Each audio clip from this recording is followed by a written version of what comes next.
नमस्कार दोस्तों, स्वागत है आपका मेरे YouTube चैनल जीएस प्लैनेट पे। आज हम लोग वीकली करंट अफेयर कैप्सूल का लेक्चर कंटिन्यू करेंगे, जो कि हम जून 14 से लेकर जून 20 2020 तक के जितने भी इम्पोर्टेंट न्यूज़ हैं उनको कवर करेंगे सारे। ठीक है, इसके पहले भी कई सारे जो वीक इम्पॉर्टेंट जो भी न्यूज़ थे वो हमने ऑलरेडी कवर किया हुआ है। जिन्होंने अभी तक वो लेक्चर्स नहीं देखे हैं तो वो लेक्चर प्लेलिस्ट में जाके देख सकते हैं। तो जून 14 से लेकर जून 20 तक के जितने भी इम्पॉर्टेंट खबरें हैं जो अगले होने वाले एग्जामिनेशन में इम्पॉर्टेंट हैं उनको हम लोग कवर करने जा रहे हैं। तो शुरू करते हैं आज का पहला क्वेश्चन करंट अफेयर्स का। हाल ही में किस पेमेंट बैंक ने एमएसएमई सेक्टर यानी micro small medium enterprises sector के लिए सुरक्षा सैलरी अकाउंट की शुरुआत की है? एक सुरक्षा सैलरी अकाउंट खोला गया है एमएसएमई सेक्टर के लिए। किस पेमेंट बैंक ने उसे खोला है? पहला इंडियन पोस्ट पेमेंट बैंक, दूसरा एयरटेल मनी, तीसरा जियो मनी और चौथा पेटीएम। तो किसने किया है ये आपको जवाब देना है। ठीक है, तो सही आंसर इसका क्या है? Number 2 Airtel money. क्या है ये न्यूज़ आगे कवर करेंगे। दूसरा क्वेश्चन देख लेते हैं। हाल ही में Asian infrastructure investment bank Bharat को कोविड-19 की समस्या से निपटने के लिए कितना ऋण प्रदान किया है? एआईआईबी एक इंटरनेशनल फाइनेंशियल एजेंसी है, एक अंतर्राष्ट्रीय वित्तीय संस्था है जो कि सभी देशों को ऋण प्रदान करती है विभिन्न क्षेत्रों में। तो भारत को भी इसने कोविड-19 की समस्या से निपटने के लिए कुछ ऋण प्रदान किया। उसकी राशि आपको बतानी है। पहला $500 मिलियन, दूसरा $550 मिलियन, तीसरा $650 मिलियन और चौथा $750 मिलियन रुपीज़। कितना किया है? तो इसका सही आंसर है 750 मिलियन डॉलर, नहीं सॉरी रुपया है, 750 मिलियन रुपीज़। ये इतना जो है एशियन इंफ्रास्ट्रक्चर इन्वेस्टमेंट बैंक ने भारत को दिया भी हाल ही में।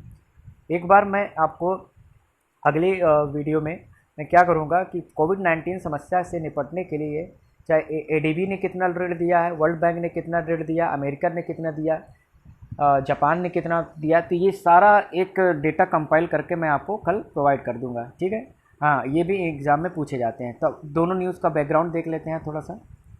पहला कि एयरटेल पेमेंट बैंक ने एक अभियान लॉन्च किया है सुरक्षा सैलरी अकाउंट। किसके लिए? एमएसएमई सेक्टर के लिए। अभी एमएसएमई सेक्टर क्या होता है हमने प्रीवियस लेक्चर्स में भी देखा था। माइक्रो स्मॉल मीडियम एंटरप्राइजेस, जिसे इंग्लिश में बोलते हैं और हिंदी में क्या बोलते हैं? सूक्ष्म लघु और मध्यम उद्योग।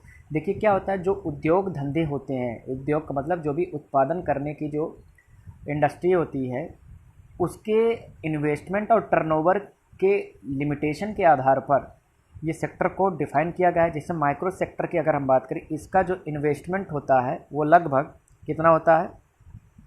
वो जो है 2 करोड़ का।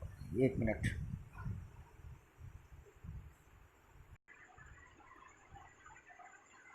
देखिए एमएसएमई सेक्टर की जैसे कि बात कर रहे थे, MSME micro small medium enterprises का डेफिनेशन जो है रिवाइज हो गया है। ठीक है, इसमें क्या है, अगर इन्वेस्टमेंट किसी भी इंडस्ट्री का इन्वेस्टमेंट 1 करोड़ रुपए तक का है और उसका जो टर्नओवर है वो 5 करोड़ रुपए तक का है, तो वो माइक्रो स्केल की इंडस्ट्री कहलाएगी। माइक्रो स्केल की इंडस्ट्री में क्या होगा? 1 करोड़ रुपए तक का इन्वेस्टमेंट और 5 करोड़ रुपए तक का टर्नओवर होगा। स्मॉल सेक्टर की अगर हम बात करें, लघु श्रेणी के उद्योग जो होंगे उसमें क्या होगा? वो 10 करोड़ का इन्वेस्टमेंट होना चाहिए और उसका टर्नओवर 50 करोड़ तक का होना चाहिए। अब मीडियम इंटरप्राइजेस से अगर बात करें, 20 करोड़ रुपए तक का क्या होना चाहिए इन्वेस्टमेंट और उसका 100 करोड़ तक का क्या होना चाहिए? ये टर्नओवर होना चाहिए। तो ये इसका डेफिनेशन है, ये एग्जाम में पूछा जा सकता है, इसको ऑलरेडी हमने डिस्कस किया है। तो जो ये एमएसएमई सेक्टर है इसको बढ़ावा देने के लिए एयरटेल मनी जो कि एक पेमेंट बैंक है, उसने सुरक्षा सैलरी अकाउंट की घोषणा की है। अब प्रश्न होता है कि पेमेंट बैंक क्या होते हैं। देखिए पेमेंट बैंक क्या होता है, इसके डेफिनेशन मैंने यहाँ पे लिखी हुई है। अ payment bank is like any other bank but operating on a smaller scale. अर्थात पेमेंट बैंक एक सामान्य बैंक की तरह होते हैं लेकिन ये स्मॉल स्केल पे काम करते हैं, without involving any credit risk. ये कोई लोन वगैरह प्रोवाइड नहीं करते हैं। In simple words, it can carry out most banking operation but can't advance loan और इशू क्रेडिट कार्ड्स। मतलब सीधी सी बात है कि सभी तरह की बैंकिंग प्रक्रिया को ये जो है बैंकिंग सेवाएं देंगी, केवल लेंडिंग को छोड़कर, मतलब ऋण प्रदान नहीं कर सकते हैं। तो जो भी पेमेंट बैंक होते हैं वो ऋण प्रदान नहीं करते हैं। It can accept demand deposits up to 1 lakh rupees, 1 lakh रुपए तक का ये डिमांड एक्सेप्ट कर सकती हैं। समझ में आया? डिमांड मतलब डिपॉजिट। जैसे एयरटेल मनी की बात करें या जियो मनी की बात करें, यहाँ पर लिस्ट है, ऐसे बहुत सारे पेमेंट, इस समय 6 पेमेंट बैंक हैं जो भारत में काम कर रहे हैं। Airtel payment bank, India post payment यानी कि वही भारतीय डाकघर, फिनो पेमेंट, जियो पेमेंट, पेटीएम और एनएसडीएल, ये 6 कंपनी हैं जिनको पेमेंट बैंक का दर्जा प्राप्त है। पेमेंट बैंक की अगर हम बात करें सीधे सीधे मतलब क्या होता है, पेमेंट बैंक ऐसे बैंक होते हैं जो केवल डिपॉजिट एक्सेप्ट करते हैं, लेंडिंग नहीं करते हैं। सामान्य बैंक जो होते हैं वो डिपॉजिट भी करते हैं एक्सेप्ट और लेंडिंग भी करते हैं। और डिमांड डिपॉजिट जो एक्सेप्ट करेंगे उसकी भी सीमा है, 1 लाख रुपए तक का ही राशि ये एक्सेप्ट कर सकते हैं, उसके ऊपर की राशि एक्सेप्ट नहीं कर सकते हैं। तो ये था पेमेंट बैंक के बारे में। अगला जो न्यूज़ था वो देख लेते हैं कि AIB क्या है, एशियन इंफ्रास्ट्रक्चर इन्वेस्टमेंट बैंक। ये AIB के बारे में थोड़ा जान लेते हैं। ये बैंक जो है चाइना के द्वारा जो है बनाया गया था। चाइना इसका मेजर शेयर होल्डर है। एशियन इन्वेस्टमेंट इंफ्रास्ट्रक्चर बैंक, इसकी जो है क्या कहते हैं स्थापना 2015 में हुई थी। इसमें सबसे बड़ा शेयर होल्डर चाइना है और ये इन्वेस्टमेंट और इंफ्रास्ट्रक्चर को बिल्डअप करने के लिए इंटरनेशनल लेवल पर ऋण प्रदान करता है। तो भारत को इसने $750 मिलियन, सॉरी हाँ वहाँ पे क्वेश्चन में थोड़ा सा गड़बड़ी हो गई थी, यहाँ पे रुपया मैंने लिख दिया है, ये रुपया नहीं, ये सब डॉलर है, ठीक है। तो $750 मिलियन का ऋण प्रदान किया है। तो अगले क्वेश्चन की ओर चलते हैं जल्दी से। तीसरा क्वेश्चन, हाँ अच्छा, हम ये AIB के बारे में बात कर लेते हैं। AIB कब स्थापित हुआ है? 2015 में। और इसका हेडक्वार्टर कहाँ पर है? इसका हेडक्वार्टर है चाइना, बीजिंग। कहाँ पर है? बीजिंग में, बीजिंग चाइना में है, ठीक है। हाँ, अगला क्वेश्चन देखते हैं। हाल ही में भारत सरकार ने आरोग्य पथ पोर्टल की शुरुआत की है, इसका उद्देश्य क्या है? Which of the following objective is of Arogya Path portal initiated by या launched by government of India recently. सीधी सी बात है, देखिए जितने भी सरकार ऐप या पोर्टल जारी करती है उसके बारे में क्वेश्चन बहुत पूछे जा रहे हैं आजकल। तो देख लेते हैं आरोग्य पथ पोर्टल। पहला ऑप्शन है हेल्थ केयर सप्लाई चेन को मजबूत करना। दूसरा, कोविड-19 मरीजों को ट्रैक करना। कोविड-19 की रोकथाम के लिए बन रहे वैक्सीन की प्रगति को दर्शाना। नोटा मतलब इनमें से कोई नहीं। तो क्या है आंसर इसका? पहला वाला आंसर होगा, हेल्थ केयर सप्लाई चेन को मजबूत करना। अब ये कैसे होता है थोड़ा देख लेते हैं। देखिए ये इसके बारे में बात करें, गवर्नमेंट ने आरोग्य पथ एक पोर्टल बनाया। पोर्टल का मतलब समझ, एक वेबसाइट बनाई है जहाँ पे सभी तरह के इन्फॉर्मेशन उपलब्ध होंगे। किसके बारे में? जो health care supply chain service है, जैसे कि देख लेते हैं इसमें, अभी आपको समझ में आएगा, पढ़कर मैं बता देता हूँ। आरोग्य पथ a web based solution for the healthcare supply chain was launched to serve manufacturers, suppliers and customers to effectively deal with COVID-19 pandemic. This national healthcare supply chain portal will remove supply chain bottlenecks during COVID-19 pandemic. Series बात है कि देखिए क्या होता है कि कोविड-19 का संकट जो कोरोना वायरस का चल रहा है, इसमें बहुत सारे हमें इंस्ट्रूमेंट की ज़रूरत पड़ेगी, बहुत सारे इक्विपमेंट की ज़रूरत पड़ेगी, या बहुत सारे अदर मेडिकल टूल्स होंगे वो हमें चाहिए होंगे। अब उसकी जो सप्लाई चेन प्रभावित ना हो, बाधित ना हो, इसको लेकर ये पोर्टल जारी किया गया है। इस पोर्टल में क्या होगा? मैन्युफैक्चरर्स भी होंगे, सप्लायर्स भी होंगे और कस्टमर्स भी होंगे। तो इससे क्या होगा, जैसे कि मान लीजिए कस्टमर ने ऑर्डर किया कोई चीज़, ठीक, तो मैन्युफैक्चरर के एंड से वो कहाँ पर कब जारी किया गया था, सप्लायर पे कब तक पहुँचेगा। तो एक तरह से एक ट्रैकिंग मॉड्यूल है एक तरह से, उस समझिए। तो आरोग्य पथ इसका नाम है, एग्जाम में पूछा जाएगा। अगला क्वेश्चन है, हाल ही में सेंट्रल रेलवे ने रेलवे स्टेशन पर कोविड-19 की स्क्रीनिंग के लिए एक रोबोट स्थापित किया है, उसका नाम क्या है? बहुत ही मोस्ट इंपॉर्टेंट क्वेश्चन है ये।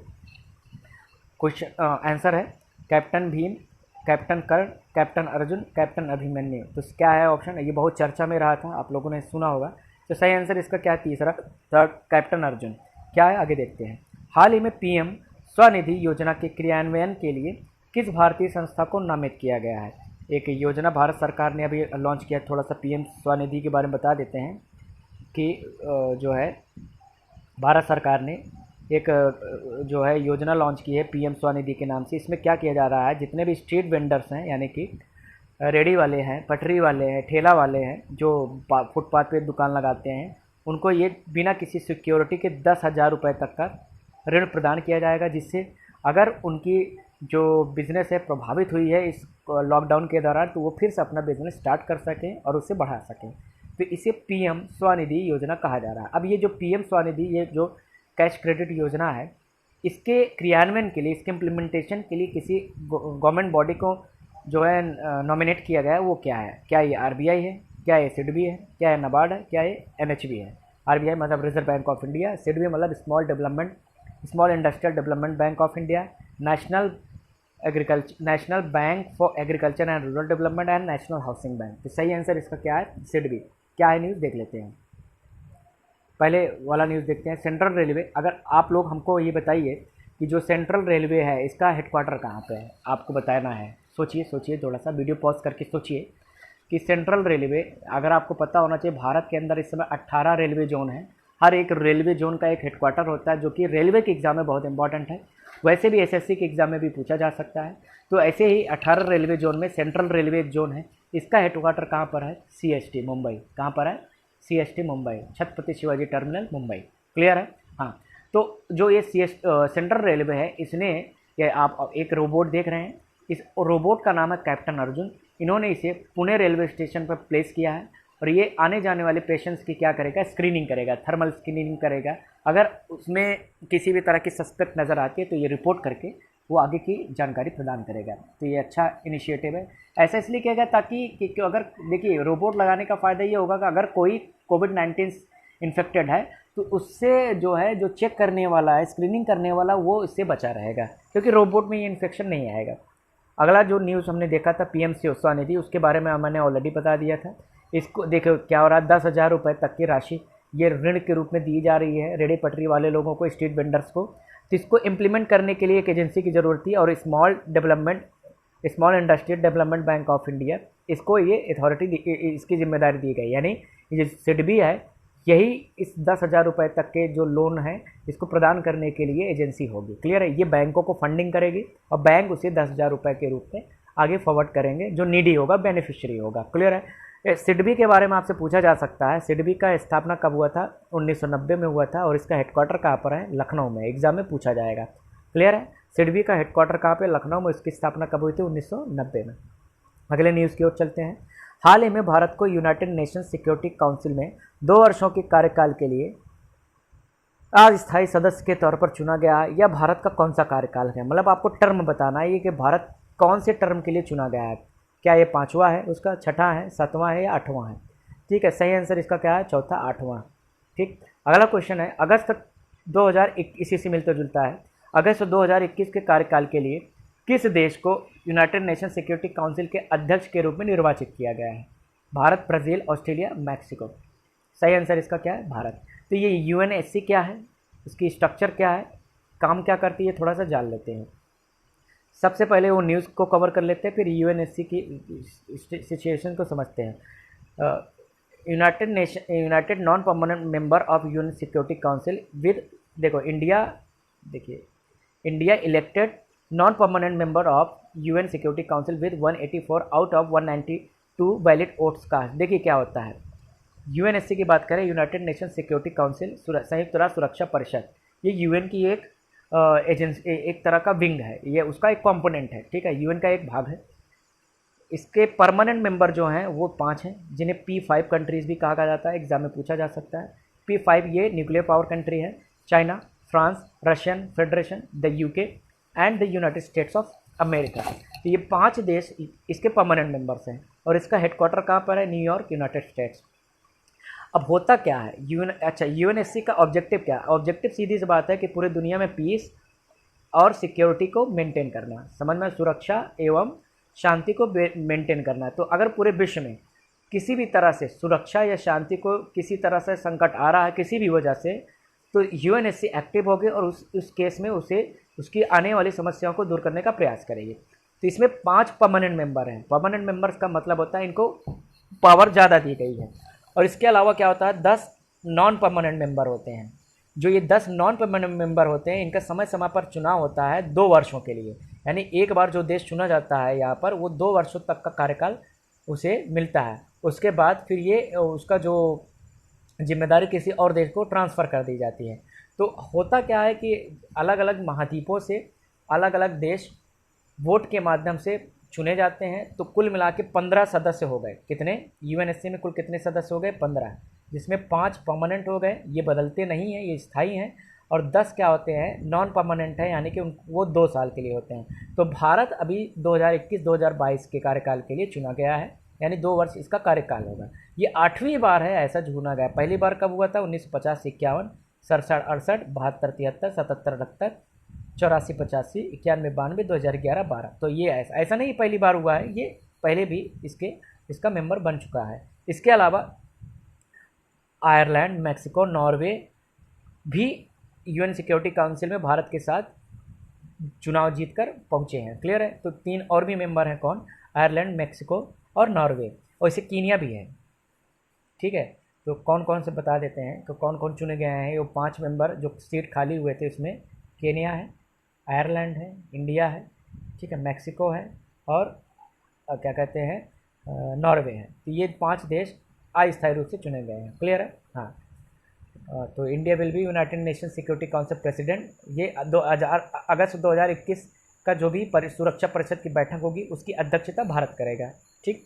हाँ, अगला क्वेश्चन देखते हैं। हाल ही में रिसेंटली भारत का फॉरेक्स रिजर्व का भंडार पहली बार कितना हो गया है? पहली बार ये रीच किया है। $400 बिलियन, $450 बिलियन, $500 बिलियन या $550 बिलियन। तो सही आंसर इसका क्या है? $500 बिलियन। फॉरेक्स क्या होता है थोड़ा सा समझ लेते हैं। इसे हम लोग फॉरेक्स शॉर्ट में कहते हैं, वैसे इसका नाम होता है फॉरेन एक्सचेंज। फॉरेन एक्सचेंज का सीधा मतलब होता है विदेशी मुद्राएं। देखिए, हर एक देश को अपनी आयात की ज़रूरत यानी इंपोर्ट की ज़रूरत को पूरा करने के लिए क्या होता है? विदेशी मुद्रा की ज़रूरत होती है, फॉरेन करेंसी की ज़रूरत होती है। ऐसा क्यों समझते हैं? जैसे कि मान लो इंडिया जो है यूरोप के कोई देश, जैसे कि मान लो स्विट्ज़रलैंड है, स्विट्ज़रलैंड की स्विस घड़ियाँ होती हैं, देख लेते हैं फिर से, इंडिया और ये स्विट्ज़रलैंड होती है। स्विट्ज़रलैंड की घड़ियाँ बहुत मशहूर हैं, ठीक है। हाँ, स्विस घड़ियाँ बहुत महंगी होती हैं, वहाँ से इंडिया इंपोर्ट कर रहा है वॉच, ठीक है। तो जाहिर सी बात है, मान लो $10,000 का जो है क्या मंगाया इसने? वॉच मंगाया है। अब जो पेमेंट होगा वो रुपए में नहीं होगा, वो डॉलर में होगा। किस में होगा? डॉलर में होगा। तो डॉलर में पेमेंट कहाँ से करो? जब इंडिया के पास डॉलर होगा। तो ऐसे पूरी दुनिया में हर एक देश पूरे अपने आयात ज़रूरतों के लिए क्या करते हैं? अपना विदेशी मुद्रा का भंडार संचित रखते हैं, अपना फॉरेक्स रिजर्व क्या करते हैं? मेंटेन करते हैं, ताकि अनफॉर्सीन सिचुएशन में वो काम आ सके। ठीक है। तो अभी भारत का जो भंडार है विदेशी मुद्रा का, वो पहली बार $500 बिलियन का हो गया है। ठीक। अगला क्वेश्चन बहुत ही इंपॉर्टेंट क्वेश्चन है कि सोनी प्रोजेक्ट किस राज्य से संबंधित है? ये एक बहुत ही महत्वपूर्ण प्रोजेक्ट है। सोनी प्रोजेक्ट किस राज्य से संबंधित है? मध्य प्रदेश, गुजरात, महाराष्ट्र या राजस्थान? सही आंसर इसका क्या है? गुजरात। क्या है ये न्यूज़? देख लेते हैं। ठीक है, ये वाला आप लोग न्यूज़ पढ़ लेना, मैंने आपको समझा दिया ऑलरेडी। तो सोनी प्रोजेक्ट की अगर हम बात करें, देखिए ये गुजरात राज्य है। गुजरात में ये जो येलो कलर का है, ये सौराष्ट्र रीजन कहलाता है। तो और यहाँ पर क्या होता है, ये आपको दिख रही है एक नदी, ये वाली, ये नर्मदा नदी है। क्लियर है। तो नर्मदा नदी क्या होती है? गल्फ ऑफ खंभात में गिर जाती है। तो सौराष्ट्र एक ऐसा रीजन है, बड़ा ही ड्राई रीजन है। यहाँ पर अक्सर जो है क्या होता है, सूखा पड़ता रहता है, क्योंकि यहाँ पे उतनी ज़्यादा नदी नहीं है। तो गुजरात का जैसे ये माही नदी है, ये ताप्ती नदी है, तो ये जो बड़ी बड़ी नदियाँ हैं वो अक्सर गल्फ ऑफ खंभात में गिर जाती है, तो सौराष्ट्र तक उनका पानी नहीं पहुँच पाता है। तो नर्मदा का जो पानी है वो सौराष्ट्र तक पहुँचाने के लिए सोनी प्रोजेक्ट की शुरुआत की गई थी। क्लियर है। तो इसका भी क्या हुआ था, इसका तीसरा फेज लॉन्च किया गया है गुजरात के मुख्यमंत्री विजय रूपाणी जी के द्वारा। एग्जाम में पूछा जा सकता है कि गुजरात के मुख्यमंत्री कौन है? विजय रूपाणी जी। सोनी का नाम है, फुल फॉर्म इसका है सौराष्ट्र नर्मदा अवतरण इरिगेशन। समझ में? यहाँ से उसका पानी ट्रांसफ़र किया जाएगा सौराष्ट्र में, ताकि वहाँ पे इरिगेशन प्रोजेक्ट को बढ़ाया जा सके। और इस योजना के बारे में थोड़ा डिटेल है, आप पढ़ लीजिएगा। वैसे इतना डिटेल पूछा नहीं जाएगा, बस आपको पता होना चाहिए सोनी प्रोजेक्ट किस राज्य से संबंधित है? गुजरात से संबंधित है। और इसमें क्या किया जाएगा? नर्मदा का पानी ट्रांसफ़र किया जाएगा कहाँ पर? सौराष्ट्र रीजन में। क्लियर है। तो थोड़ा सा नर्मदा के बारे में भी जान लेते हैं। नर्मदा देखिए, अगर हम बात करें भारत में पश्चिम की ओर बहने वाली जितने भी प्रायद्वीपीय नदियाँ हैं, जब आप ज्योग्राफी पढ़ेंगे तो आपको पता चलेगा। इंडियन ज्योग्राफी का तीसरा जो टॉपिक है ड्रेनेज सिस्टम यानी अपवाह तंत्र, उसमें भारत की जो अपवाह तंत्र हैं वो मोस्टली 2 प्रकार की हैं। पहला है हिमालयन सिस्टम और दूसरा है पेनिनसुलर सिस्टम। प्रायद्वीपीय नदी तंत्र, प्रायद्वीपीय नदी तंत्र दो प्रकार के हैं, एक ईस्टर्न फ्लोइंग और दूसरा वेस्टर्न फ्लोइंग। तो अगर हम वेस्टर्न फ्लोइंग की बात करें, पश्चिम की ओर बहने वाली नदियों की बात करें, तो ये जो आपको ब्लू कलर की दिख रही है, ये नदी नर्मदा है, जो कि सबसे बड़ी नदी है। पश्चिम की ओर बहने वाली भारत की सबसे बड़ी और लंबी नदी, इसकी लंबाई 1312 किलोमीटर है। और ये कहाँ से उद्गम, इसका स्थल कहाँ पर है? ये अनूपपुर जिले में जो है एक पर्वत है जिसका नाम है अमरकंटक, वहाँ से निकलती है और फिर ये मध्य प्रदेश होते हुए फिर महाराष्ट्र जाती है, महाराष्ट्र से फिर गुजरात होते हुए ये गल्फ ऑफ खंबात में गिरती है। इसकी सबसे बड़ी खासियत है ये डेल्टा नहीं बनाती है, एस्चुरी बनाती है। इसके कुछ बारे में जान लिया, बाकी ज्योग्राफी में डिटेल में समझेंगे इसे। अगला क्वेश्चन, हाल ही में किस राज्य ने घर घर निगरानी नामक एप्लीकेशन लॉन्च किया है? पंजाब, हरियाणा, उत्तराखंड या उत्तर प्रदेश? सही आंसर इसका क्या है? पंजाब। आपसे पूछता हूँ पंजाब के मुख्यमंत्री कौन है? पंजाब के मुख्यमंत्री हैं कैप्टन अमरिंदर सिंह, और उस पंजाब की राजधानी आपसे पूछा जाए तो चंडीगढ़ है। चंडीगढ़ किसी और राज्य की भी राजधानी? यस, हरियाणा की भी है। तो ये घर घर निगरानी ऐप क्या है? देखिए, पंजाब सरकार ने क्या किया है, एक एप्लीकेशन लॉन्च किया है जिसमें क्या किया जाएगा, उस एप्लीकेशन के माध्यम से घर घर जाकर जो कोविड-19 सस्पेक्ट हैं या बुजुर्ग हैं उनकी जो है डेटा लिया जाएगा, उनकी मेडिकल कंडीशन को देखा जाएगा, जिससे उन्हें संभावित होने वाले कोविड-19 के संकट से बचाया जा सके। तो इस तरह की न्यूज़ है। अगला क्वेश्चन है, हाल ही में किस राज्य के विद्यार्थियों ने आयुर्वेदिक सैनिटाइजेशन टनल का निर्माण किया है? एक टनल बनाया गया जिसमें आयुर्वेदिक तरीके से सैनिटाइजेशन किया जाएगा। ओडिशा, झारखंड, बिहार या वेस्ट बंगाल? इसका सही आंसर है वेस्ट बंगाल। ठीक है, आप तो देख लेते हैं दोनों न्यूज़। पहला न्यूज़ तो हमने ऑलरेडी समझा दिया। देखिए, ये है कैप्टन अमरिंदर सिंह जी, इन्होंने ये एप्लीकेशन को लॉन्च किया है, घर घर निगरानी ऐप। और ये जो कि ये आपको टनल दिख रहा है, ये एक टनल है जिसमें आयुर्वेदिक केमिकल्स का छिड़काव किया जाएगा, जिससे आप सैनिटाइज हो चुकेंगे पूरी तरह से। इस तरह के टनल अब वर्क प्लेसेस पे लगवाए जा रहे हैं। तो बंगाल के कुछ स्टूडेंट्स ने इसे बनाया है, ये एग्जाम में पूछा जा सकता है, आप न्यूज़ पढ़ लीजिएगा। अगला है मोस्ट इम्पॉर्टेंट क्वेश्चन, रज या इंग्लिश में जिसे रजा भी बोलते हैं, रज पर्व किस राज्य में मनाया जाता है? अभी हाल ही में ये मनाया गया है, इसलिए मैंने इसको इस तरह से पूछा है स्टैटिक रूप से, लेकिन है ये dynamic question. West Bengal, Odisha, Andhra Pradesh या तेलंगाना? इसका सही आंसर है ओडिशा। ये क्या है आगे देखते हैं। हाल ही में किस राज्य ने 18 जून को मास्क डे मनाया? हाल ही में किस राज्य ने, अच्छा वेस्ट बंगाल की बात चले, वेस्ट बंगाल के मुख्यमंत्री कौन है? दीदी जी ममता बनर्जी जी हैं, उनके राज्यपाल जगदीश धनखड़ जी हैं, और उसकी राजधानी कोलकाता है। हाँ, पंजाब सॉरी, इसका सही आंसर क्या है? ये रज पर्व ये ओडिशा के मुख्यमंत्री कौन है? नवीन पटनायक जी हैं, और ओडिशा की राजधानी भुवनेश्वर है। हाल ही में किस राज्य ने 18 जून को मास्क डे मनाया? तमिलनाडु, केरल, कर्नाटक या महाराष्ट्र? सही आंसर इसका क्या है? कर्नाटक। कर्नाटक ने क्या किया, लोगों को मास्क यूज़ करने के लिए जागरूक करने के लिए 18 जून को मास्क डे ऑब्जर्व किया। ये बहुत ही अच्छा कदम था, जिससे लोगों के अंदर मास्क को लेकर गंभीरता है। अभी भी आप लोग देखते होंगे, आप जिस शहर में भी होंगे देखेंगे बहुत सारे लोग अभी भी शक्तिमान बनकर घूम रहे हैं। मतलब शक्तिमान मतलब जैसे उनको लगता है कि उन्होंने ब्रह्मा जी से वरदान प्राप्त किया, उन्हें कुछ नहीं होगा। देखिए, मास्क ज़रूर यूज़ करें अगर बाहर निकल रहे हैं, और ज़्यादा ज़रूरी ना हो तो बाहर ना निकलें। संकट का दौर है, 20-25 हज़ार केस डेली निकल रहे हैं। अब ज़्यादा सावधान रहने की ज़रूरत है, लेकिन लोग अब ज़्यादा लापरवाह हो रहे हैं। प्राइम मिनिस्टर ने भी अभी मन की बात में जिक्र किया था, भाई जब अभी इस समय लापरवाही बढ़ती जा रही है, तो इस तरह की लापरवाही को दूर करने के लिए, ताकि लोग मास्क को अपने जीवन शैली में शामिल कर लें आवश्यक रूप से, इसीलिए ये ऑब्जर्व किया गया है। कर्नाटक के मुख्यमंत्री का नाम है BS येदियुरप्पा जी, और कर्नाटक वजुभाई वाला जी जो है इसके गवर्नर हैं, और इसके जो है राजधानी बेंगलोर। ठीक, ये दोनों न्यूज़ के बारे में देख लेते हैं। ये रजा पर्व ये ओडिशा में मनाया जाता है। ये क्यों मनाया जाता है? देखिए, this is a 3 day long festival dedicated to mother earth मतलब भूमि यानी भूमा देवी, यानी कि जो धरती माता को ये डेडिकेटेड यानी समर्पित एक त्यौहार है। And womanhood at large. देखिए, क्या होता है कि महिलाओं में क्या होता है, मेंस्ट्रुएशन साइकिल का एक दौर होता है जिसे मासिक धर्म भी कहा जाता है, उसको ये सेलिब्रेट किया जाता है। ये बहुत ही अच्छी बात है, लोगों के अंदर जागरूकता फैलाने के लिए। एक अभी हाल ही में बहुत ही अच्छी अक्षय कुमार मूवी भी आई थी, पैडमैन, बहुत ही अच्छी मूवी है। बड़ा ही ये सेंसिटिव इशू है, लेकिन लोग इसको बात करने में लेकर बड़ा शर्माते हैं, शर्म फील करते हैं। हालांकि अब बहुत सारे लोग ब्रेव गर्ल्स बाहर आ रही हैं जो इस तरह के, देखिए इसमें शर्माने की बात नहीं है, ये एक नेचुरल प्रोसेस है। इसमें होता क्या है, जब मेंस्ट्रुएशन साइकिल होती है तो उसमें क्या होता है कि अंडाणु बनने लगते हैं। अगर ये चीज़ें ना हो तो आगे जाके प्रेगनेंसी नहीं हो पाएगी। तो ये प्रकृति को चलाने के लिए, जैसे कि जन्म की एक प्रक्रिया है, तो उस जन्म की प्रक्रिया को कंप्लीट करने के लिए मेंस्ट्रुएशन साइकिल की प्रक्रिया औरतों के अंदर ये प्राकृतिक रूप से होती है। इसको लेकर किसी भी तरह की सोच संकोच नहीं होना चाहिए, है तो है, और ये प्राकृतिक, और इसको औरतों को लेकर इसे शर्म नहीं गर्व करना चाहिए, क्योंकि इसी प्रक्रिया के बाद सभी जन्म लेते हैं। तो इसी तरह की चीज़ों को सेलिब्रेट करने के लिए, प्राइड एक ऑनर करने के लिए रज पर्व मनाया जाता है। उसे रज शब्द संस्कृत का रजस्वला से बना हुआ है, रजस्वला शायद बोलते हैं उसे, इसका अर्थ होता है मासिक धर्म। क्लियर है? तो कर्नाटक ऑब्जर्व मनाया मासिक डे, ये हमने देख ही लिया। अगला क्वेश्चन है, भारत के महान्यायवादी कौन है? ये अभी न्यूज़ में था, इसलिए मैंने इस तरह से क्वेश्चन पूछा कि attorney general of India, who is attorney general of India? Tushar Mehta, Rajiv Maharshi, Rajiv Kumar या के वेणुगोपाल?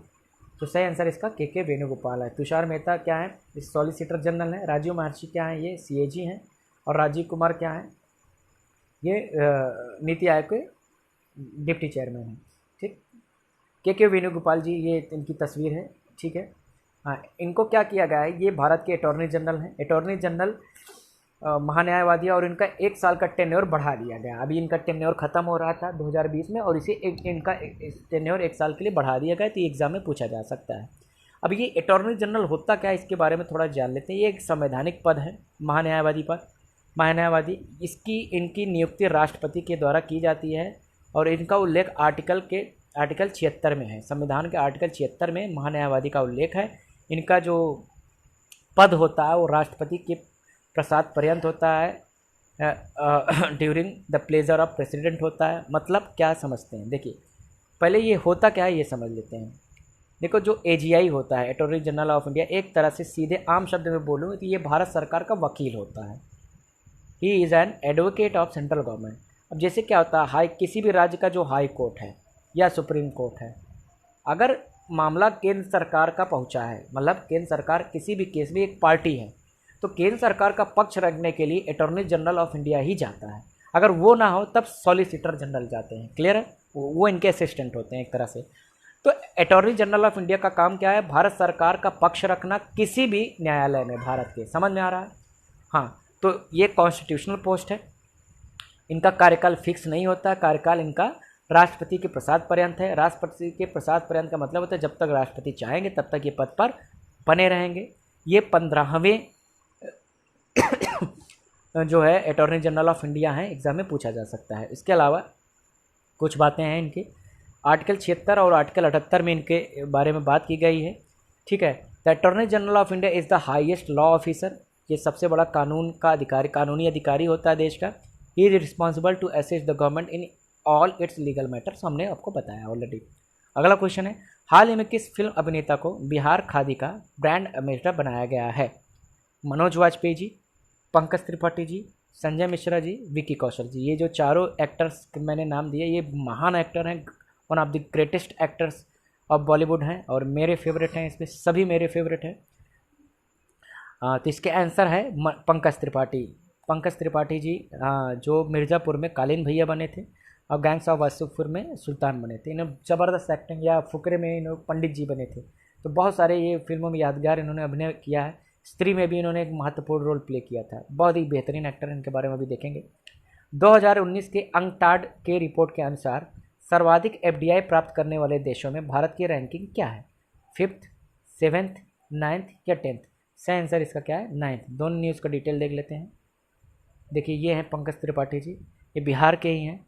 ठीक है, कमाल के थिएटर आर्टिस्ट थे ये। अब इनको फिल्मों में भी ये ज़बरदस्त स्टार हो चुके हैं। ये मेरे फेवरेट हैं, गजब की एक्टिंग करते हैं। जो भी रोल दे दिया जाए उसको तन मन धन से निभाते हैं। इनको बिहार खादी ने अपना ब्रांड एम्बेसडर बनाया है। अब हम बात करते हैं अगले न्यूज़ की ओर। India 9th largest recipient of FDI in 2019 will continue to attract investment. देखिए, UN की एक संस्था है जिसका नाम है UNCTAD, UN conference on trade and development. देखिए, इसका काम क्या है? पूरी दुनिया में ट्रेड, डेवलपमेंट या इन्वेस्टमेंट को लेकर जो भी स्थिति है उसको लेकर ये रिपोर्ट जारी करती है। ये बताती है कहाँ पे इन्वेस्टमेंट का माहौल अच्छा है, कहाँ पे अच्छा नहीं है, कहाँ पे और क्या किया जा सकता है। इस तरह की ये रिपोर्ट जारी करती है। ये यूएन की एक स्पेशलिस्ट संस्था है और इसका हेडक्वार्टर कहाँ पे है? जेनेवा में है। इसका गठन 1964 में हुआ था। तो इस रिपोर्ट के अनुसार इंडिया ने 2019 में कुल 51 बिलियन US डॉलर FDI के रूप में हासिल किया था। अगर आपसे पूछा जाए कि हाईएस्ट टॉप कंट्री कौन सा है जिसने जो FDI में टॉप किया है FDI की लिस्ट में, वो सिंगापुर है। कौन है? Singapore is the highest recipient of FDI in 2019। ठीक, हाँ। अभी FDI क्या होता है? देखिए, दो चीज़ होती है, एक होता है FDI और एक होता है FII। FDI का मतलब होता है फॉरेन डायरेक्ट इन्वेस्टमेंट और एक होता है foreign investment sorry foreign institutional investment. थोड़ा सा अंतर यह है, ये आपको मैंने 5-6 यहाँ पॉइंट दिए हैं, आप पढ़ लीजिएगा। ठीक है, बहुत ज़्यादा डिटेल में आपको जानने की ज़रूरत नहीं है। देखिए, FDI जो होता है वो एक परमानेंट निवेश होता है और FII जो होता है वो नॉन परमानेंट होता है। अब ये कैसे होता है समझिए। देखिए, पहले आप निवेश समझिए। निवेश का मतलब होता है पैसा लगाना। जैसे मान लो ये इंडिया है, इंडिया में पैसा लगाए, कोई फॉरेनर है भारत में पैसा लगाए तो उसे हम निवेश, विदेशी निवेश मानेंगे। क्लियर है? फॉरेन इन्वेस्टमेंट मानेंगे। अब ये निवेश दो तरह के होते हैं। एक होता है या तो वो प्राइमरी मार्केट में निवेश करेगा या तो वो सेकेंडरी मार्केट में करेगा। अब ये सेकेंडरी मार्केट, प्राइमरी मार्केट क्या है? तो ये शेयर मार्केट जिन्होंने पढ़ा होगा वो समझेंगे। अभी के लिए इतना समझिए कि प्राइमरी मार्केट उसे कहते हैं जब कोई कंपनी अपनी शेयर जारी करती है तो वो प्राइमरी मार्केट में करती है। जैसे मान लीजिए रिलायंस है, क्लियर है, या वोडाफोन है। ये जब भारत में शेयर मार्केट में अपने शेयर जारी करेगी तो वो कहाँ जारी करेंगी? वो प्राइमरी मार्केट में करेंगे। लेकिन इनके जो शेयर हैं, इनके शेयर को आपस में जो निवेशक हैं वो खरीदेंगे बेचेंगे, वो यानी ट्रेडिंग जो करेंगे वो कहाँ करेंगे? सेकेंडरी मार्केट में करेंगे। समझ में आया? जैसे कि आप समझिए, जैसे रिलायंस है, रिलायंस की कुल पूंजी मान लीजिए 100 करोड़ की है, मान लीजिए 100 करोड़ रुपए की है और उसने अपने 10% शेयर जारी किए। तो पहली बार ये शेयर जारी हो रहा है ना, जिसे IPO कहते हैं या FPO करे, कि अपने शेयर अगर ये जारी कर रही है तो कहाँ करेगी? ये सेकेंडरी मार्केट में नहीं है, ये कहाँ जाएगी? प्राइमरी मार्केट में जाएगी। क्लियर है? तो प्राइमरी मार्केट में इसने इशू कर दिया। अब मान लीजिए जिन्होंने खरीदा इसे, अब वो आगे बेचना चाहते हैं तो कहाँ बेचेंगे? वो सेकेंडरी मार्केट में करेंगे। क्लियर है? तो इसीलिए आप समझिए, तो जब भी कोई विदेशी निवेश प्राइमरी मार्केट में हो रहा है, समझ में आया? प्राइमरी मार्केट में हो रहा है तो उसे FDI कहा जाता है। जब कोई निवेश, विदेशी निवेश सेकेंडरी मार्केट में हो रहा है तो उसे FII कहा जाता है। क्लियर है? अभी के लिए इतना। बाकी इकोनॉमिक्स में जब हम पढ़ेंगे, निवेश पढ़ेंगे, ट्रेड, फॉरेन ट्रेड जब पढ़ेंगे तो उसमें इससे डिटेल में समझेंगे। अभी के लिए समझिए कि FDI परमानेंट होता है और FII क्या होता है? नॉन परमानेंट नेचर का होता है। बाकी डिटेल मैंने यहाँ पे लिखा हुआ, आप पढ़ लीजिएगा। अगला क्वेश्चन है, हाल के डेटा के अनुसार MG नरेगा के अंतर्गत जॉब प्रदान करने के मामले में देश में कौन सा राज्य शीर्ष स्थान पर है? उत्तर प्रदेश, बिहार, मध्य प्रदेश, पश्चिम बंगाल। बड़ा ही सिंपल सा क्वेश्चन है, ये उत्तर प्रदेश होगा क्योंकि सबसे ज़्यादा जनसंख्या है। MG नरेगा के बारे में हमने आपको बताया था कि Mahatma Gandhi national rural employment guarantee act, इसके अनुसार क्या होता है कि ग्रामीणों को, ध्यान दीजिए, ये योजना केवल ग्रामीण क्षेत्र पर लागू होती है कि ग्रामीणों को उनके खुद के निवास स्थान के करीब कम से कम साल भर में 100 दिन का रोजगार देने की ये एक योजना है। ठीक है, ये 2005 से लागू है। कब से? 2005 से लागू। इसमें 100 दिन का रोजगार तय है सभी जो रजिस्टर्ड होते हैं, इसमें जिनका भी जॉब कार्ड बना होता है। अब वो लोग क्या करते हैं, गांव के निकट ही जो भी काम होता है, नहर बनाना, गड्ढा खोदना या सड़क बनाना, इस तरह के रूरल इंफ्रास्ट्रक्चर को बिल्डअप करने के लिए इनका काम इस्तेमाल लिया जाता है। ठीक है, अभी जैसे कि देश में कोविड-19 का संकट चल रहा है तो बहुत सारे माइग्रेंट लेबर यानी प्रवासी मजदूर अपने अपने गांव आए हैं, तो उनको वहीं पर जॉब देने के लिए MG नरेगा एक इम्पॉर्टेंट टूल है। तो उत्तर प्रदेश में MG नरेगा के द्वारा दिया जाने वाला जो जॉब है वो हाईएस्ट है। एग्जाम में पूछा जा सकता है। अगला इम्पॉर्टेंट क्वेश्चन है, इंस्टीट्यूट ऑफ मैनेजमेंट के हालिया रिपोर्ट के अनुसार वर्ल्ड कॉम्पिटिटिव इंडेक्स में भारत की रैंकिंग क्या है? 41, 42, 43 या 44? तो सही आंसर इसका क्या है? 43। देखिए, अब ये ग्लोबल कॉम्पिटिटिव इंडेक्स क्या है समझ लेते हैं। कॉम्पिटेटिवनेस समझिए पहले, इसको हिंदी में बोलते हैं प्रतिस्पर्धा, कंपटीशन एक तरह से। देखिए क्या है, पूरे दुनिया में क्या होता है कि प्रोडक्शन चल रहा है, सभी देश जो प्रोडक्शन कर रहे हैं वो चाहते हैं कि उसका माल बिके पूरी दुनिया में, ग्लोबलाइजेशन का दौर है।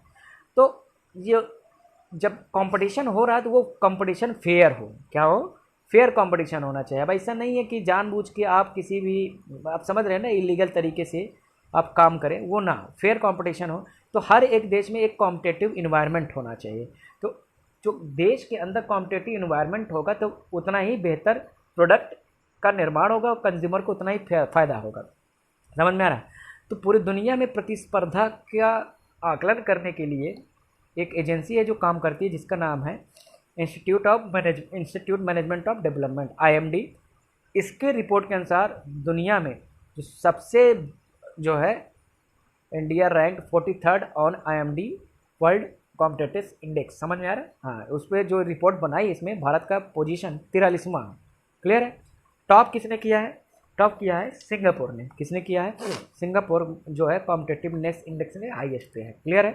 और हाँ, थोड़ा कंफ्यूज मत होइएगा, कॉम्पिटिटिवनेस पर 2 रिपोर्ट आती है, एक वर्ल्ड कॉम्पिटिटिवनेस इंडेक्स WCI और एक होता है GCI, ग्लोबल कॉम्पिटिटिवनेस इंडेक्स। जो GCI है वो WEF के द्वारा जारी किया जाता है, वर्ल्ड इकोनॉमिक फोरम के द्वारा जारी किया जाता है, और वो अक्टूबर मंथ में जारी होगा। अभी जो 2019 में अक्टूबर में जारी हुआ था ग्लोबल कॉम्पिटिटिवनेस इंडेक्स, उसमें भारत की रैंकिंग 68वीं रही है। क्लियर है? हाँ, लेकिन जो ये IMD जो जारी करती है उसमें भारत की रैंकिंग 43वीं है। तो ये कंफ्यूज मत होइएगा, 2 रिपोर्ट है सिमिलर नाम के। अगला है वर्ल्ड ब्लड डोनर डे कब मनाया जाता है? 14 जून, 15 जून, 16 जून, 17 जून। सही आंसर इसका क्या होगा? 14 जून। देखिए, वर्ल्ड ब्लड डोनर डे क्या है? देखिए, रक्तदान दिवस है। उस दिन क्या होता है, रक्तदान के लिए कैंप लगाए जाते हैं, लोगों को जागरूक किया जाता है कि आप भी रक्तदान करें अगर आप उसके एलिजिबल हो तो। जैसे कि मैंने भी इस बार रक्तदान किया था, आप भी कीजिए, अच्छा लगता है। It feels really good, really nice. अगला है वर्ल्ड रिफ्यूजी डे कब मनाया जाता है? ठीक है, रिफ्यूजी मतलब शरणार्थी दिवस कब मनाया जाता है? 17 जून, 18 जून, 19 जून और 20 जून। तो सही आंसर क्या है? 20 जून।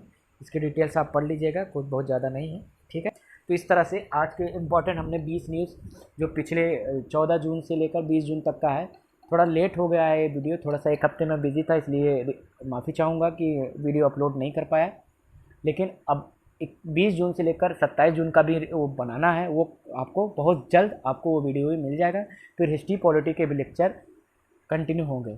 ठीक है, और आज का जो हमने लेक्चर लिया है इसका PDF आपको मेरे टेलीग्राम चैनल पे मिल जाएगा। जो भी स्टूडेंट अभी भी मेरे टेलीग्राम चैनल में नहीं जुड़े हैं वो जुड़ सकते हैं। थैंक यू ऑल, आज के लिए इतना ही।